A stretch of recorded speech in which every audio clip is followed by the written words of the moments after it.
¿Alguna vez te ha mirado un desconocido como si supiera algo de ti que tú todavía no sabes? Me pasó hace 3 semanas. Eran las 7:42 de la mañana, bajaba en el ascensor de casa como todos los días para ir al trabajo, con mi café en la mano y la mente en blanco. En el segundo piso se abrió la puerta, entró un tío de unos 30 y muchos, con americana negra y cara de no haber dormido. No lo conocía. Y vivo en este edificio desde hace 10 años.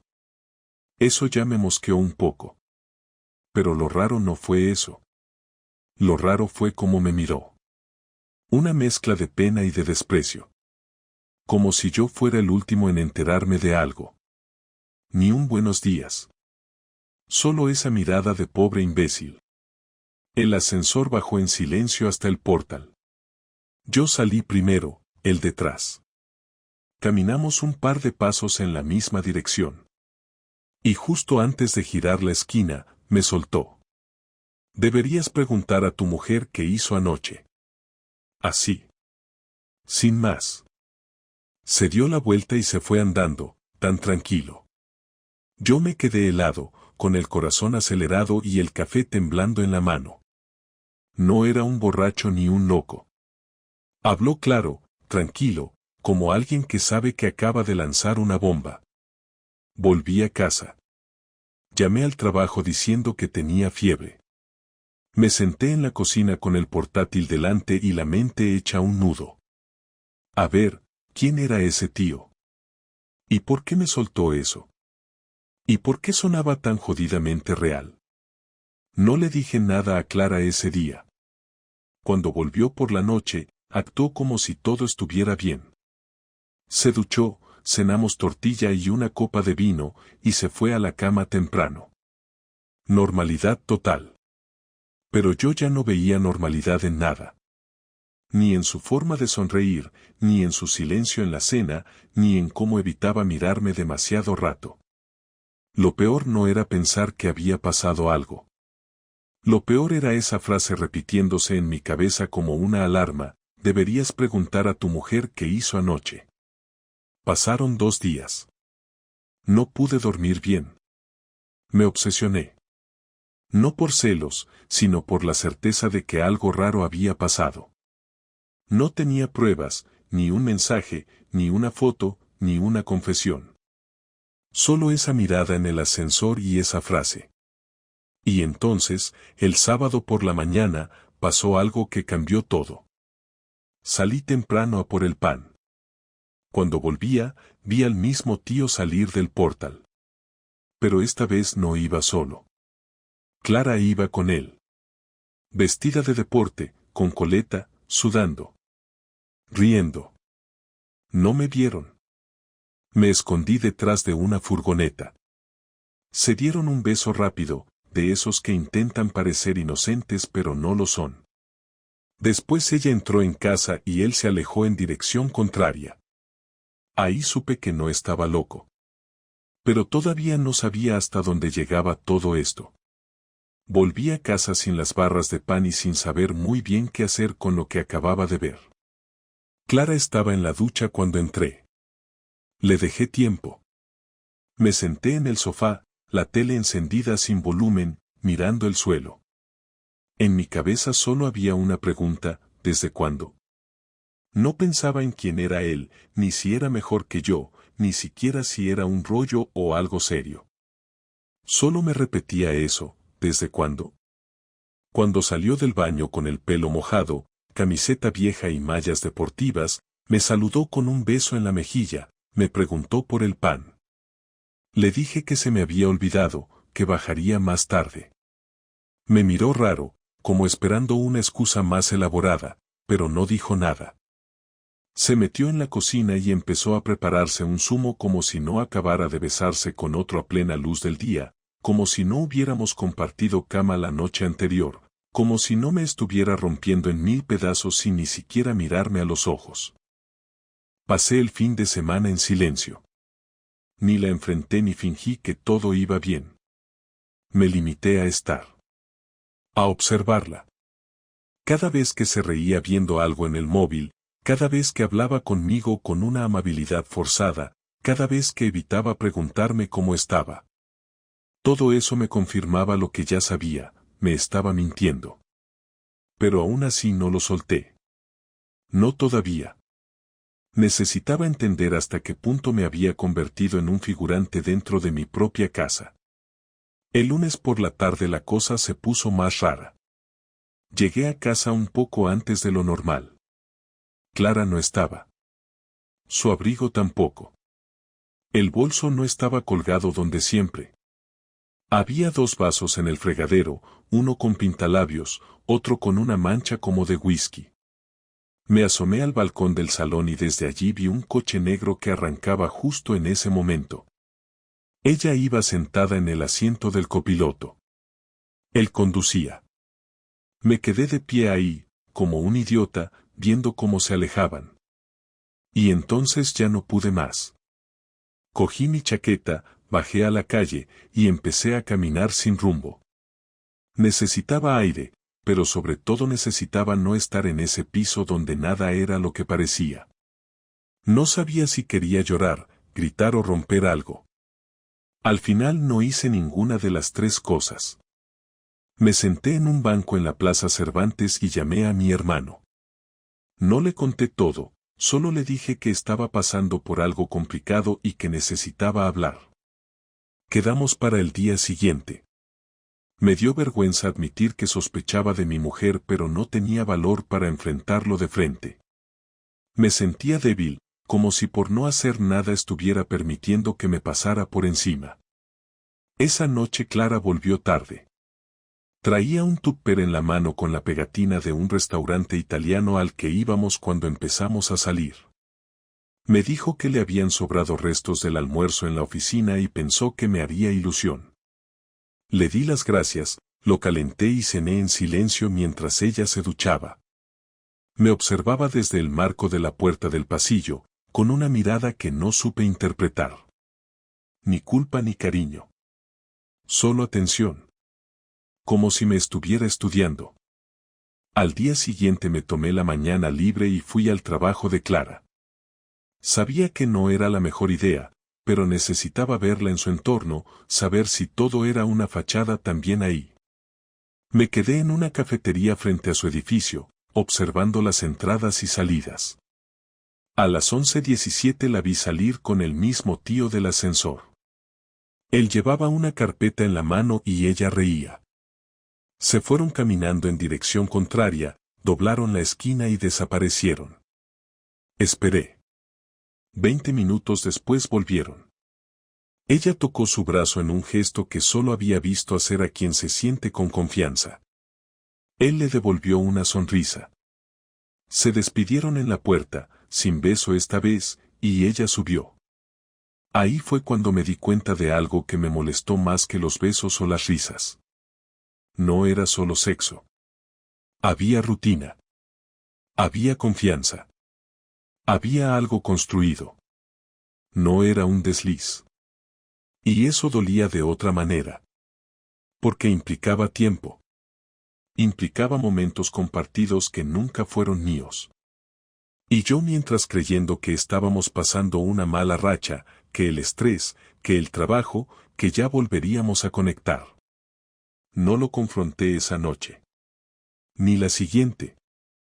Empecé a comportarme como ella. A sonreír sin motivo, a responder con frases automáticas, a fingir que todo iba bien. Pero por dentro me estaba pudriendo.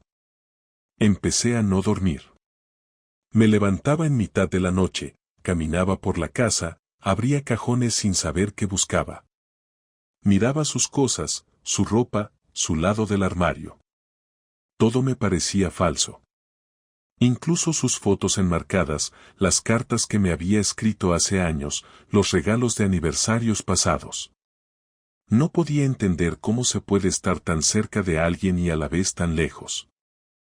Una noche, a eso de las 3, la vi escribir en su portátil en el salón. Fingí que iba al baño. Me vio. Cerró la tapa. Me preguntó si todo bien. Le dije que sí. Me preguntó si quería un vaso de agua. Le dije que no. Me miró raro. Me acerqué. Le pregunté directamente, ¿quién es el del coche negro? Su cara cambió. No de forma dramática, ni con lágrimas, ni con temblores. Solo se tensó, como si ya supiera que tarde o temprano esa pregunta iba a llegar. Me dijo, un compañero del trabajo. Le dije, eso ya lo sé. Te he visto con él. En mi calle. En tu coche. Riéndote. Besándolo. No negó nada. Bajó la mirada. Dijo, no es lo que parece. Me reí. Le dije, entonces explícame lo que es, porque a mí me parece que te estás follando a otro. Ahí sí, se puso seria. Baja la voz, me pidió. Como si el problema fuera el volumen, no el contenido. Como si estuviera más preocupada porque los vecinos escucharan que por el hecho de haber destrozado nuestro matrimonio. No hablamos más esa noche. Se fue a dormir al sofá. Yo cerré la puerta del dormitorio con llave. A la mañana siguiente me desperté y ya no estaba. Dejó un papel en la cocina, hablamos esta noche. Por favor. Ni un te quiero, ni un lo siento. Solo eso. Como si estuviéramos en una discusión cualquiera. Como si lo que había hecho no fuera una puñalada. Y ahí supe que esto no era una historia de celos. No era una confusión. Esto era real. Clara tenía a otro. Y yo llevaba semanas, meses, conviviendo con una actriz que había ensayado tan bien su papel que casi me convence de que era feliz a mi lado. Cuando llegué a casa esa noche supe que algo iba a pasar porque el piso tenía un silencio distinto, no ese silencio normal de cuando uno entra antes que el otro, sino un silencio tenso, como si el aire estuviera esperando que alguien dijera la primera frase para que todo explotara de una vez. Clara estaba sentada en la mesa del comedor, con las manos entrelazadas y mirando un punto fijo, como si estuviera repasando en su cabeza un guión que no sabía si recordar o improvisar. Ni siquiera levantó la vista cuando cerré la puerta, solo dijo mi nombre en un tono que no era ni triste ni enfadado, más bien resignado, como si hubiera aceptado algo que aún no había dicho. Me quité la chaqueta, la dejé en el perchero, me serví un vaso de agua, y me senté frente a ella sin apartar la mirada. Quería que fuese ella quien empezara porque necesitaba escuchar lo que fuera que llevaba guardándose tanto tiempo y que había convertido nuestros días en un teatro absurdo. Clara respiró hondo, apoyó los codos en la mesa, y soltó una frase que no esperaba escuchar de esa manera, tan directa y tan fría. Lo siento, Álvaro, no puedo darte una explicación que te consuele porque ni yo tengo claro en qué momento empezó todo esto. No había lágrimas, ni excusas, ni tono afectado, solo una sinceridad que me golpeó más que cualquier mentira. Le dije que lo mínimo que podía hacer era contarme la verdad completa, que ya no estábamos en el punto en el que las medias tintas servían de algo, y que después de tantos años juntos al menos me debía claridad. Se quedó un segundo pensando y dijo que no quería lastimarme más de lo que ya lo había hecho, como si la herida fuera un golpe reciente y no algo que llevaba semanas pudriéndose por dentro de mí. Le recordé que el daño no lo elegía yo, que llegó sin avisar, que no dependía de mi voluntad, que ella había decidido por los dos sin consultar nada. Clara empezó a hablar con una calma que me desconcertó. Me dijo que el tipo del coche, el de la oficina, no era un desconocido para ella, que llevaban mucho tiempo coincidiendo en proyectos, y que al principio era un simple compañero con quien se llevaba bien. Me explicó que la primera vez que quedaron fuera del trabajo fue porque él estaba pasando una mala racha personal y necesitaba despejarse, y que ella no vio peligro en aquello porque todavía pensaba que una charla inocente no podía llevarla a una situación que ahora ni ella sabía manejar. Yo escuchaba en silencio, pero por dentro cada palabra me iba encendiendo más porque la forma en la que relataba todo era demasiado tranquila, demasiado ordenada, como si hubiera tenido tiempo de ensayar la versión que podía decirme sin parecer una completa irresponsable. Le pedí que dejara de maquillar la historia y que fuera concreta, que dejara de envolverlo en frases que sonaban a justificación. Entonces bajó la mirada, se frotó la frente con las dos manos y dijo que no quería entrar en detalles porque podrían destrozarnos aún más. Le contesté que ya estábamos destrozados, que no era posible ir más abajo sin saber qué demonios había pasado, que ocultarlo solo empeoraría todo. Y ahí fue cuando por fin empezó a hablar sin filtros. Me dijo que un día, después de una reunión intensa, se quedaron solos en la sala de descanso, que él le hizo una pregunta simple sobre cómo estaba llevando la presión del trabajo, que ella soltó una respuesta más sincera de lo normal porque estaba cansada de todo, y que él la escuchó de un modo que ella llevaba tiempo sin sentir por mi parte. Esa frase me golpeó fuerte, como si me acusara sin decirlo de que yo había sido un mueble más en la casa. Le dije que no me cargara a mí con su decisión, que escuchar a alguien no da permiso para saltarse un matrimonio. Me respondió que no fue una decisión consciente, sino un descontrol que no supo detener. Me contuvo la rabia porque tenía claro que si perdía los nervios no conseguiría nada, así que seguí preguntando. Le pedí fechas, momentos, la secuencia exacta de cómo se había permitido cruzar esa línea. Clara dijo que lo había intentado frenar, que hubo días en los que se sentía culpable solo de intercambiar mensajes pero al mismo tiempo había una parte de ella que quería seguir, y que se dejaba llevar como si necesitara que alguien le recordara que aún era importante para alguien fuera del trabajo y fuera de casa. Me dijo que la primera vez que él la besó fue en el coche, un día que él la llevó a casa tras un evento de la empresa, y que ella no lo apartó. Ese detalle me encendió el pecho pero seguí escuchando porque necesitaba llegar al fondo sin quedarme atrapado en cada golpe. Le pregunté si había pensado en mí en algún momento mientras esto ocurría. Me dijo que sí, que precisamente porque pensaba en mí tenía más remordimiento, pero que el remordimiento no fue suficiente para detener lo que ya iba creciendo. Le dije que quería saber si lo nuestro había terminado antes de que esto empezara o si simplemente me había dejado fuera sin avisar. Ahí se quedó callada y eso fue peor que cualquier palabra. Después murmuró que no sabía responder porque una parte de ella seguía creyendo que estábamos bien, que yo no había hecho nada malo, que el problema había sido suyo, pero que aún así seguía adelante con aquello como si tuviera dos vidas paralelas. Le pregunté si era feliz con él. No respondió. Cambió de postura, respiró profundamente, y dijo que no quería compararme con nadie, que eso sería injusto, que lo que había ocurrido no tenía que ver con que él fuera mejor que yo. Le dije que eso sería más creíble si no lo hubiera elegido a él sobre mí tantas veces en las últimas semanas. Quería datos concretos, no emociones vagas, así que le pregunté cuántas veces lo había visto fuera del trabajo.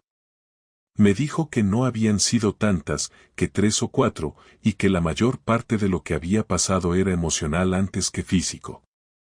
Esa frase me molestó incluso más porque parecía que intentaba minimizarlo con una categoría inventada, como si engañar de un modo fuera menos traición que engañar de otro.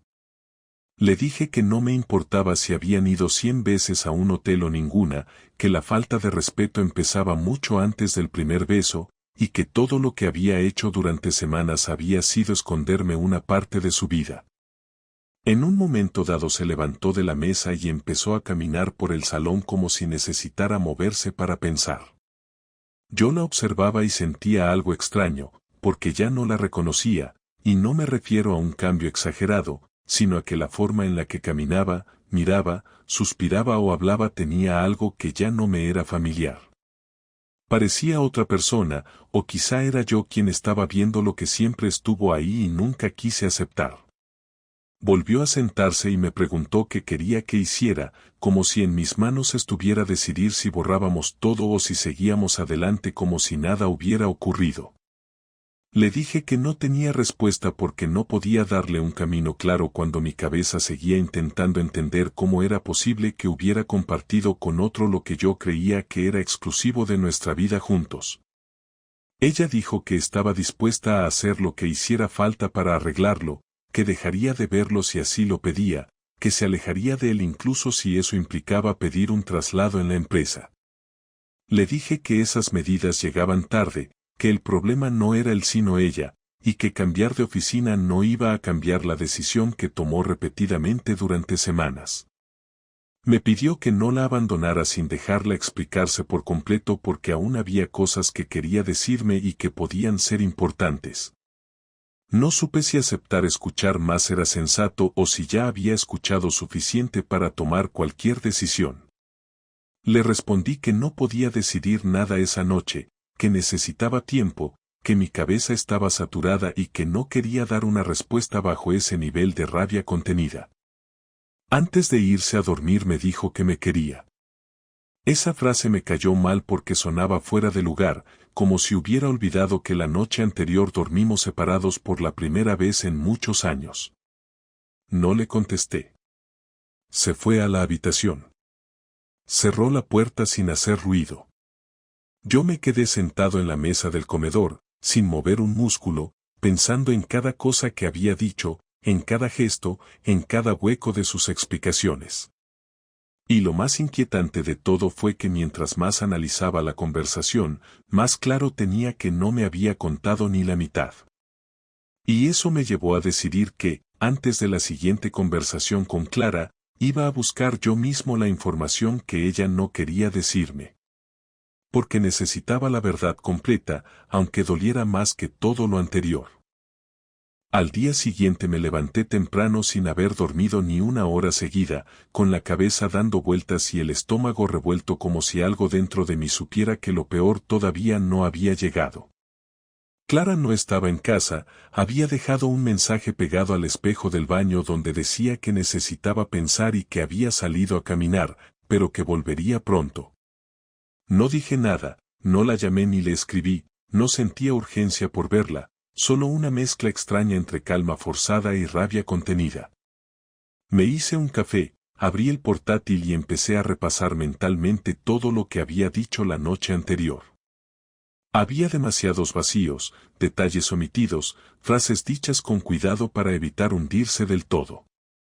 No me servía su versión a medias, yo necesitaba saber hasta el último detalle, no por morbo ni por obsesión, sino porque no iba a tomar decisiones importantes con información incompleta. Ya no confiaba en ella, y cuando eso se rompe, uno solo tiene dos caminos, resignarse o investigar. Empecé por algo simple, algo que nunca había hecho porque siempre confié en Clara como quien confía en que el sol va a salir mañana.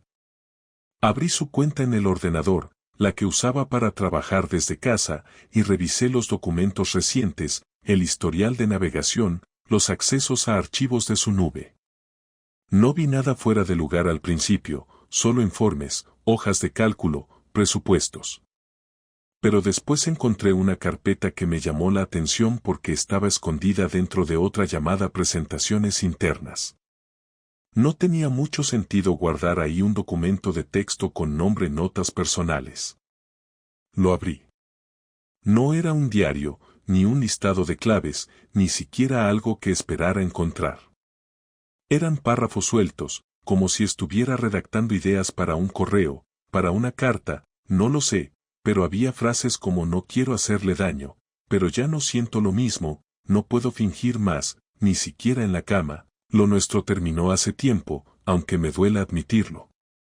Me dolieron más esas frases que toda la conversación de la noche anterior, porque estaban escritas cuando yo todavía creía que nuestra relación funcionaba.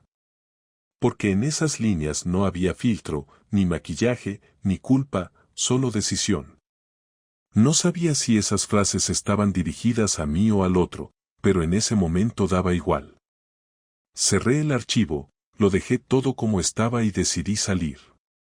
Necesitaba respuestas y no las iba a encontrar solo frente a una pantalla. Bajé al garaje, me subí al coche y fui directo al trabajo de Clara. No tenía una excusa, no tenía un plan, solo sabía que necesitaba ver algo con mis propios ojos. Aparqué frente al edificio, esperé unos minutos hasta que la vi salir. No iba sola. Él estaba con ella, como ya me temía. No se tocaron, no se dijeron nada que se notara extraño, pero caminaban demasiado cerca, como quien ya se conoce el cuerpo sin tener que hablarlo. Esperé que se separaran, que él se fuera en su coche, y la seguí. Clara fue hasta una cafetería a unas calles de allí, pidió algo para llevar y se sentó en una mesa exterior. Me acerqué sin que me viera y me senté en la mesa de al lado, espalda con espalda, solo separado por un seto bajo. Saqué el móvil y activé la grabadora. No iba a hacer nada con esa grabación, no pensaba publicarla ni usarla para humillarla, pero necesitaba escuchar después todo lo que dijera, por si mi cabeza intentaba suavizar las cosas como había hecho otras veces. Ella hablaba por teléfono con una amiga, no con él, lo supe por la forma en que se dirigía a ella. Todavía no le he contado todo. Me dijo que ya sabía muchas cosas, pero no se imagina hasta qué punto llegamos. Anoche pensé que lo perdería todo, pero aguantó. No me gritó, no rompió nada, no se fue. Es peor así, ¿sabes? Porque si me hubiera gritado, si me hubiera echado, me sentiría menos culpable. Pero se quedó mirándome como si ya no le quedara fuerza para odiarme. Escuchar eso me dejó helado, no por la confesión en sí, sino por la forma en que lo decía. Clara no hablaba como alguien arrepentido, hablaba como alguien aliviado de haber soltado parte del peso, pero con la tranquilidad de que todavía tenía margen. Y eso me enfadó más que cualquier otra cosa. Porque no entendía que ella viera mi silencio como debilidad, como si no hablar fuera igual a perdonar. Esperé a que colgara, me levanté, pasé delante de su mesa y me aseguré de que me viera. Su cara se descompuso por un segundo, dejó el vaso en la mesa sin terminar y se levantó detrás de mí. Caminamos sin decir nada hasta el coche. Subimos y no arranqué. Le pregunté si ya se había quedado tranquila, si ahora que me había visto sin derrumbarme ya sentía que tenía la situación controlada. No respondió. Le pedí que me contara la parte que se había guardado. Le dije que ya sabía que me había mentido en casi todo y que por respeto a lo que habíamos vivido merecía saber toda la verdad. Clara miró por la ventanilla un rato y luego me dijo que lo había estado viendo desde hacía más de 3 meses, que la primera vez que se acostaron fue en una escapada de trabajo en Valencia y que desde entonces no pudieron parar. Le pregunté si me amaba. Me respondió que no lo sabía. Le pregunté si pensaba dejarlo. Me dijo que tampoco lo sabía. Le pregunté entonces qué carajo estaba haciendo conmigo todavía. Me respondió que no quería destruir lo poco que nos quedaba. Le grité que lo poco que nos quedaba era una mentira montada sobre otra mentira, que su presencia en casa era un insulto más que una muestra de compromiso, y que no podía seguir durmiendo al lado de alguien que se acostaba con otro y luego me preparaba el desayuno como si no pasara nada. Me dijo que entendía que me sintiera así, pero que quería intentar arreglarlo.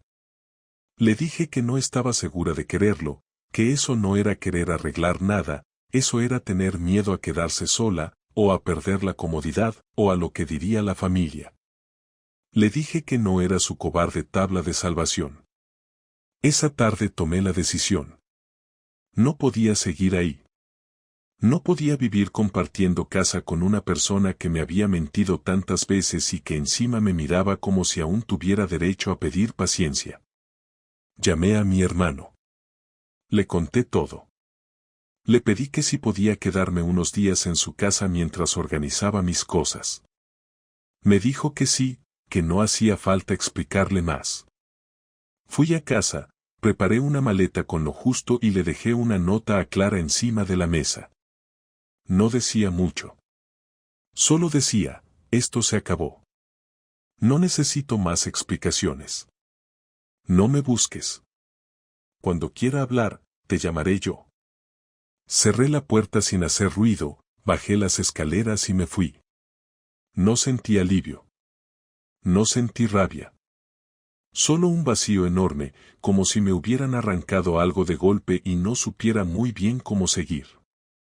Pero al menos, por primera vez en semanas, sentí que había recuperado el control. Ahora era yo el que decidía. Y la primera decisión era desaparecer de su mundo por un tiempo.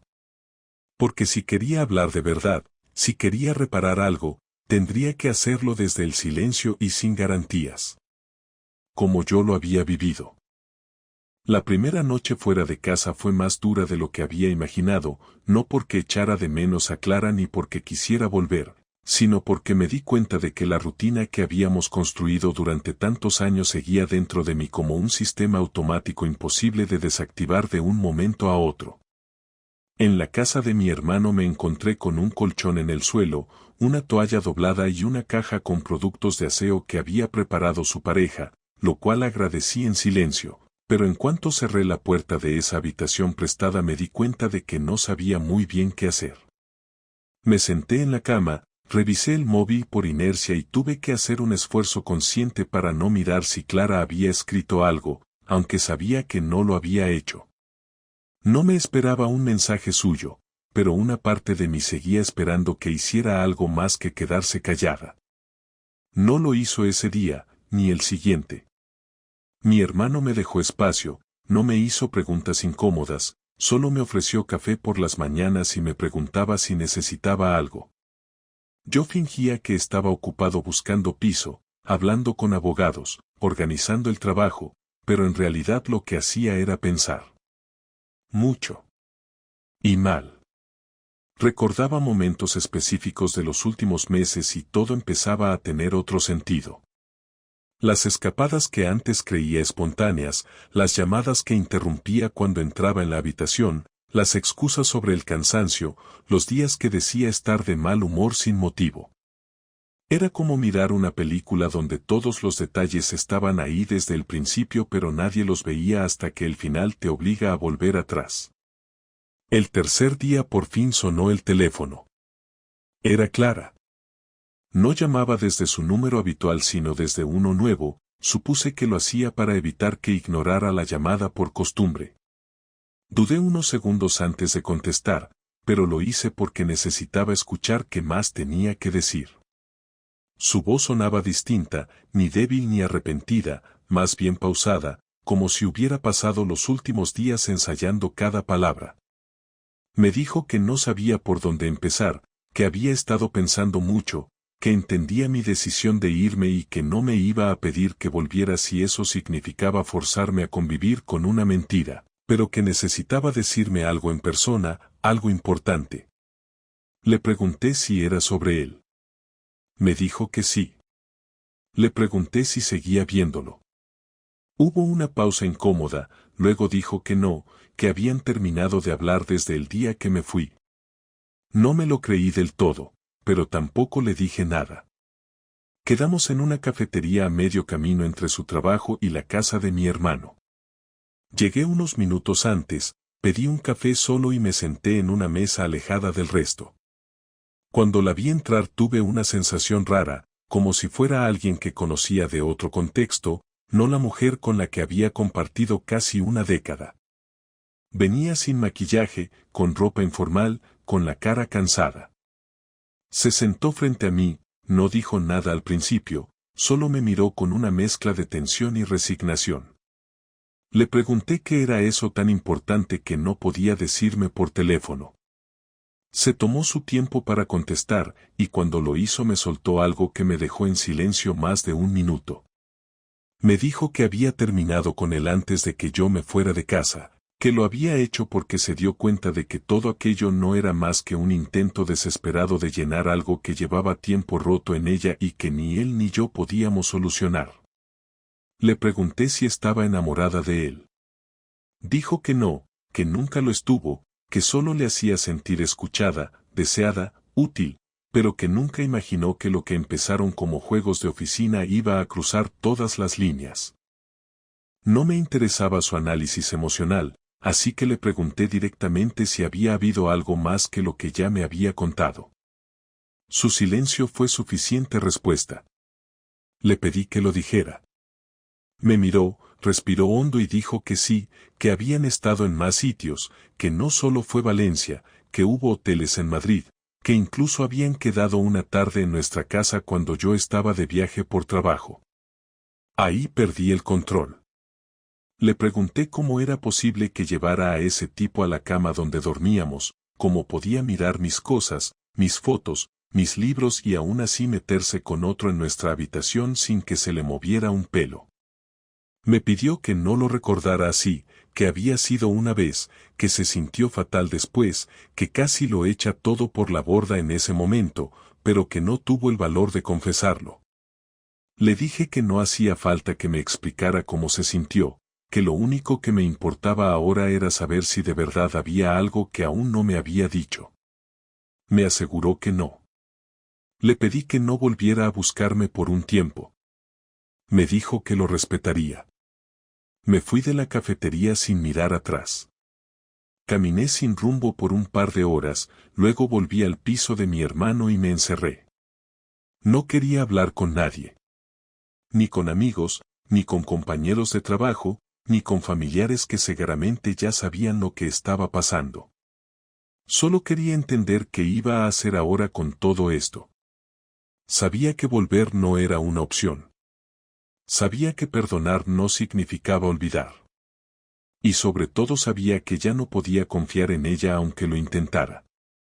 Esa noche abrí el portátil, busqué abogados de familia y pedí cita con uno cercano. No sabía si iba a pedir el divorcio ya, pero necesitaba información clara, real, sobre qué implicaba cortar con todo legalmente. Quería entender mis derechos, mis obligaciones, los pasos a seguir. Lo hice con una frialdad que me sorprendió, como si ya no hubiera espacio para el dolor, solo para resolver. A la mañana siguiente fui a la cita con el abogado. Le conté la historia sin adornos, sin dramatismos, solo los hechos. Él me escuchó, me explicó que podía iniciar el proceso de separación con pruebas suficientes de infidelidad, que podría afectar temas patrimoniales, y que lo mejor sería dejar todo por escrito cuanto antes si no quería complicaciones más adelante. Le pedí que preparara un borrador de separación. Me dio unos papeles para que los revisara. Volví a casa, los leí con calma, marqué lo que no entendía, y al día siguiente volvimos a vernos para hacer ajustes. Después de eso no hablé con Clara por varios días. Ni un mensaje, ni una llamada. Ella tampoco escribió. Supuse que sabía que el silencio era necesario. Yo aprovechaba ese tiempo para ordenar mis cosas, buscar un piso propio, poner al día mis cuentas. Había entrado en una etapa donde ya no había lágrimas ni discusiones, solo pasos concretos. Fui a casa una vez, cuando sabía que ella no estaría, para recoger lo poco que aún quedaba de mis cosas. Dejé las llaves encima de la mesa del salón, las miré unos segundos, cerré la puerta y bajé las escaleras sin mirar atrás. Esa noche, Clara me escribió. No un mensaje largo, solo una línea, podemos hablar antes de firmar. No respondí. Cerré el móvil, me serví un café y me senté a revisar el contrato. Lo tenía claro. No iba a perdonarla. No por orgullo, sino porque ya no había nada que reconstruir. Solo quedaba cerrar. Y yo estaba listo para hacerlo. La noche antes de la firma fui a caminar sin rumbo durante casi 2 horas, sin música, sin móvil, solo yo con el sonido de mis pasos y los coches pasando a lo lejos. No era tristeza lo que sentía, tampoco ira. Era una especie de agotamiento interno, como si mi cuerpo siguiera funcionando por pura inercia, mientras mi cabeza intentaba poner en orden todo lo que había ocurrido durante el último mes. En 30 días mi matrimonio pasó de la rutina cotidiana a una demolición controlada. No había más discusiones, no había escenas ni gritos, pero todo estaba destruido. El abogado me había dado el documento final, todo en regla, sin cláusulas extrañas, sin complicaciones, un acuerdo limpio porque no había hijos de por medio, ni empresas, ni herencias. Solo bienes compartidos, cuentas bancarias, y un piso que ambos sabíamos que uno de los dos iba a abandonar. Yo ya lo había hecho, así que también estaba dispuesto a cederlo, lo cual el abogado anotó como un gesto para evitar un juicio innecesario. Lo único que pedí fue que no pusiera objeciones ni retrasos. Quería cerrar todo sin más ruido. A la mañana siguiente, a las 9 en punto, entré en el despacho. Ella ya estaba ahí, sentada en la sala de espera, mirando el suelo. No se levantó al verme, ni intentó saludarme. Solo murmuró un hola cuando me senté enfrente. Vestía igual que siempre, sin señales de debilidad o descuido, pero sus ojos estaban cargados como los de alguien que no había dormido en varios días. El abogado nos recibió, entramos, revisamos el documento juntos, y luego nos lo pasó para firmarlo. Fue rápido, frío, técnico. Cuando terminé, dejé el bolígrafo en la mesa y esperé a que ella hiciera lo mismo. Firmó sin titubear. El abogado nos dio las copias y nos explicó los plazos para que el documento pasara a ser oficial y que en unas semanas recibiríamos la notificación judicial que confirmaría que ya estábamos legalmente separados. Salimos del despacho en silencio, bajamos juntos en el ascensor y al llegar a la calle ella me pidió 5 minutos para hablar. Le dije que sí, pero que no quería otro discurso, ni explicaciones, ni súplicas. Ella dijo que lo entendía. Caminamos hasta una pequeña plaza cercana, nos sentamos en un banco y entonces empezó. Me dijo que no esperaba que la perdonara, que tampoco intentaba recuperar lo que habíamos perdido, porque sabía que no quedaba nada para reconstruir. Me miró a los ojos por primera vez en mucho tiempo y dijo que no se había dado cuenta de lo rota que estaba hasta que todo esto explotó. Me dijo que no fue mi culpa, que yo había sido paciente, presente, constante, y que precisamente por eso se sentía aún más culpable. Le pregunté entonces por qué, si lo sabía todo, si entendía el daño, lo había seguido haciendo hasta el final. Me respondió que no había sabido cómo parar, que la culpa no fue suficiente freno, y que cuando quiso decirme la verdad ya estaba tan metida en esa vida paralela que no supo cómo volver. Le dije que ya era tarde para todo eso. Ella asintió. Después me preguntó si algún día íbamos a poder hablarnos sin dolor, sin resentimiento, si alguna vez podríamos vernos sin pensar en todo esto. Le dije que no lo sabía, que quizás sí, que quizás no, pero que ahora mismo no me veía capaz. Me agradeció haber sido justo durante el proceso, por no buscar venganza ni armar un escándalo. Me preguntó si estaba bien. Le respondí que eso tampoco lo sabía, pero que iba a estarlo. Se levantó, me dijo adiós, y se fue caminando por la calle sin mirar atrás. Yo no me moví. Me quedé ahí, sentado, viendo pasar a la gente, como si necesitara unos minutos más de ese cierre.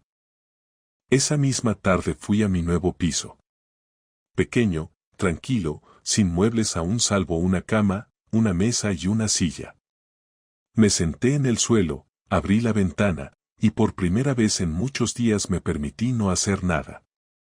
Solo estar. No tenía claro qué vendría después, si iba a sentir alivio, tristeza o vacío.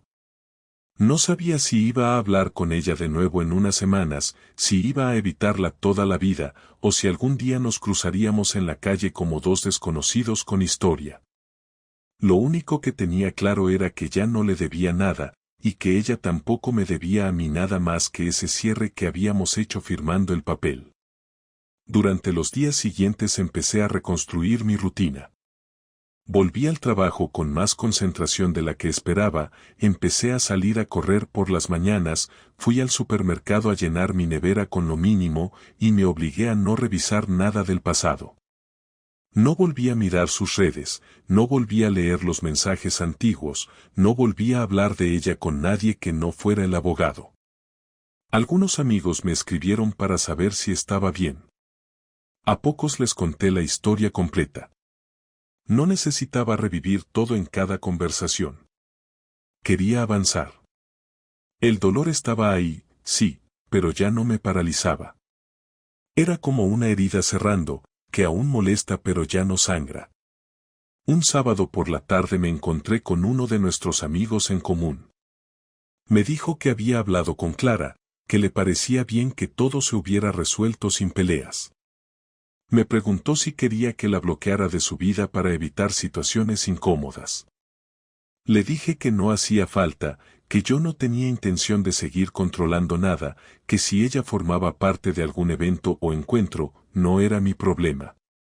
Me miró en silencio unos segundos y luego me dijo que admiraba cómo estaba manejando todo.